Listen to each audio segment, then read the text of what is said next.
Guys, ginuo ko nag-ihaw sila og kanding guys. Nara ingani de siya sa pagkuan og kanding kana bitong gilahang gidabdaban gibitan nila ang kanding.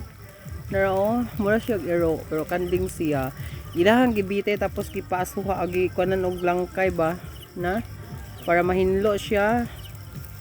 So ingani giday siya pagkuan og kanding. Wow, mahal ba ya kay kanding siya? Mahal ba ya kay kilo kanding is 350 ang kilo, pero pag patay na siya is 500 or 600 ang kilo.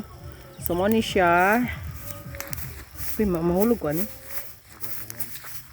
So mo ni siya guys. So mo ni siya ang hitsura sa kanding nga ilahang ginadabdaban. So ginawalisan nila. So niborot gid siya. So mo ni sila ilang sudan karon gabi una. Wow, social kayo, very very delicious kayong kanding baya. So mo ni sila ang nag-prepare sa mga kanding-kanding. Medyo makulimlim, madilim. Hayag na siya guys. Na flashback na siya. Wow, mo ni siyang kanding. Mo ni silang nag-ihaw. Unsa di okasyon ninyo di karon ang birthday or unsa char? Birthday or pamanhikan or nag-ihaw kay gigol. Ay, nag-ihaw sila guys kay gigutom.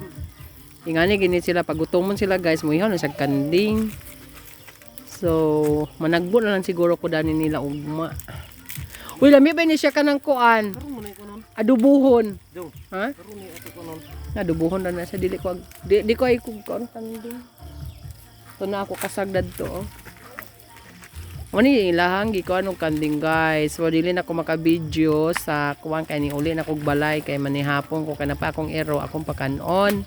So ginabidyuhan lang nako ang ilahang kuan giunsa nila pag kuan ang pagproseso sa pag dabdab og pagkuan sa kanding paghinlo no. So ingani kadi siya dabdaban parehason sa ero kay para mahinlo ay din siya hugasan og panitan. Tapos ang panit ani himuon og paklay. Kauban ang laman loob. Pinapait-paitan dayon. So ingani siya mahitabo guys. So that's all for tonight video. So thank you and God bless. So muli na kog balay kay magpakaon pa ko sa akong ero. Bye-bye.